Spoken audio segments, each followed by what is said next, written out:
Hipokrat TV'den herkese tekrar iyi günler. Ben Profesör Doktor Akçağan Geptiremen. İstanbul'da özel bir üniversitede farmakoloji anabilim dalında çalışmaktayım. Bugün sizlere anlatacağımız konu alkol bağımlılığı ve tedavisi. Alkol bağımlılığı dediğimiz zaman insanlarda tüketilen zehirli olmayan alkol türü etil alkoldür. Zehirli türde metil alkoldür. Biz etil alkolden çokça bahsedeceğiz bugün. Etil alkol dediğimiz zaman aşağı yukarı toplumda çok fazla tüketimi olan bu tür vücuda girdikten 5 dakika sonra kişiyi etkilemeye başlıyor ve kanda belirmeye başlıyor ve ondan sonra kişinin santral sinir sistemine geçerek bildiğiniz etkileri oluşturmaya başlamaktadır. Alınan içecekteki alkol oranı ne kadar yüksek ise emilim o kadar hızlı oluyor. Alkol vücuda girdikten sonra tüm vücut sıvılarına eşit olarak dağılmakta, proteine bağlanmadan taşınmakta, dokularda birikici özelliği bulunmamaktadır. Büyük bir kısmı da vücuda girdikten sonra etkisini gösterir ve ondan sonra da çok büyük bir kısmı karaciğerde metabolize edilir. Karaciğerde metabolizasyonu kişiden kişiye değişkenlik gösteriyor. Bunun sebebi de alkolün metabolizmasından sorumlu olan 4 tane enzim bulunmakta. Bunlardan en önemli 2 tanesi alkol dehidrogenaz ve aldehit dehidrogenaz enzimleri. Aldehit dehidrogenaz enzimi karaciğer hücrelerinde mitokondride yer alıyor. Kronik alkoliklerde hem hücre yıkımına bağlı olarak hem de adaptasyona bağlı olarak, bozulmaya bağlı olarak daha doğrusu metabolizma biraz daha alkolik kişilerde aldehit dehidrogenaz enziminin, mitokondriyal enzimin bozulmasına bağlı olarak yavaşlamaktadır. Bunun yanı sıra 2 enzimden daha bahsetmek gerekir alkolün metabolizmasıyla alakalı olarak.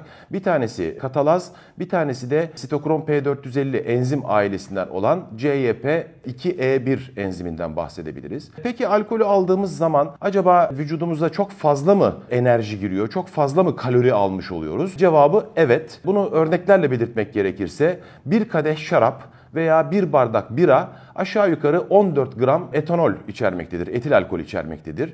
1 gram etil alkolde metabolize edilince 7 kilokalorilik bir enerji açığa çıktığı ispat edilmiştir bilimsel olarak. Bunun karşılığını şöyle bir örnekle verecek olursak, bir duble rakı yaklaşık olarak 280-300 kilokaloriye eşittir. Bunun karşılığı da bir tabak bol tereyağlı pirinç pilavına eşit olarak söyleyebiliriz efendim. Peki alkolü biz kronik kullandığımız zaman sürekli hemen hemen her gün alkol alan kişilerde en önemli kronik etkisi vücutta ne olur diye bakarsak, Amerika'daki görülen demansın en önemli sebeplerinden biri alkol olarak ifade edilmiştir. Yine alkol vücuda girdiği zaman cilt damarlarında özellikle bir gevşeme, dilatasyon dediğimiz duruma yol açar. Bu da kişide geçici olarak sıcaklık hissetme durumunu göstermektedir. Ancak tabii daha önce soğuğa karşı alkol kullanımı önerilmekle beraber bunun tam tersi bir etki olduğu, vazodilatasyon sebebiyle kişiye ısınma duygusu vermekle beraber hipotermi ve donma olayları riskini arttırdığı tespit edilmiş. O sebeple soğukta ısınmak için alkol alınmasını önermemekteyiz. Bir diğer durum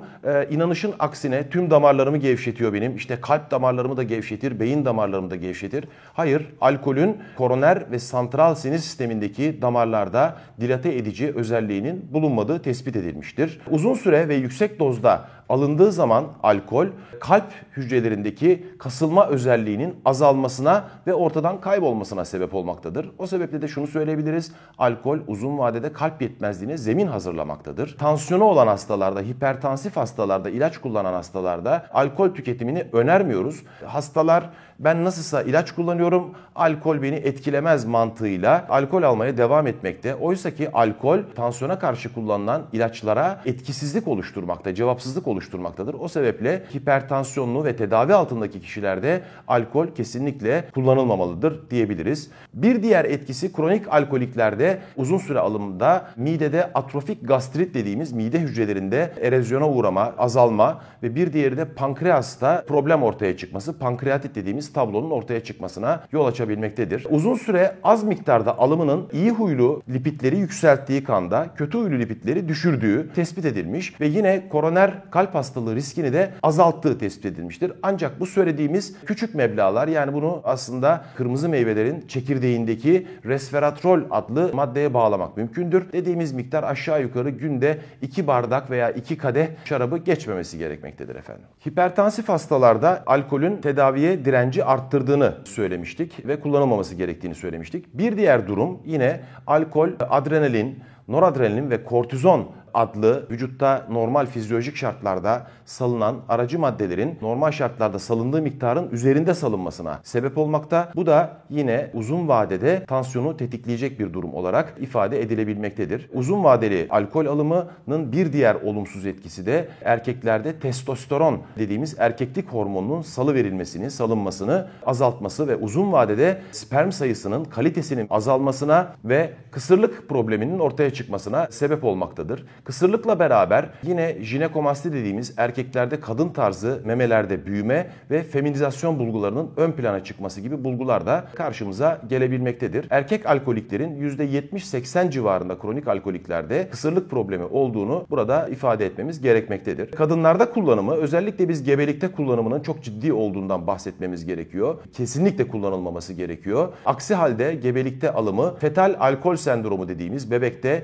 geri dönüşsüz çok ciddi problemlerle doğmasına bebeğimizin yol açabilir. Nedir peki fetal alkol sendromu dediğimiz şey? Bebekte kilonun düşük olması, doğduğunda beklenenden daha düşük kiloda doğması, zeka geriliği, mikrosefali dediğimiz kafa çapının küçük olması, burun kökünün basıklığı, üst dudak anomalisi, kalp damar anomalileri ve nörolojik bozukluklarla kendini göstermektedir. Üst dudak anomalisi dediğimiz durum, filtrum dediğimiz şu tam burunun altındaki çöküntünün veya izin oluşmaması, oranın düz olması olarak ifade edilebilir. Bunlar bebeğin hayat boyu katlanması gereken problemlerle doğmasına yol açmaktadır. O sebeple gebelikte kullanımını kesinlikle yasaklamak gerekmektedir. Daha önce bahsettiğimiz alkol demansın en önemli sebeplerinden birisi olarak ifade etmiştik. Sadece beyinde oluşturduğu yıkıma bağlı olarak değil, yine beyincikte de çok ciddi sıkıntılar yapmakta. Beyincik haricinde periferik sinirlerde, yani kollarımıza, bacaklarımıza, diğer organlarımıza giden sinirlerde de dejenerasyonlara yol açmakta ve ciddi sinir problemlerine, sinir hastalıklarına yol açabilmektedir. Bunu da bahsetmekte fayda görüyorum. Oluşan bu nörolojik problemlerin ana sebebi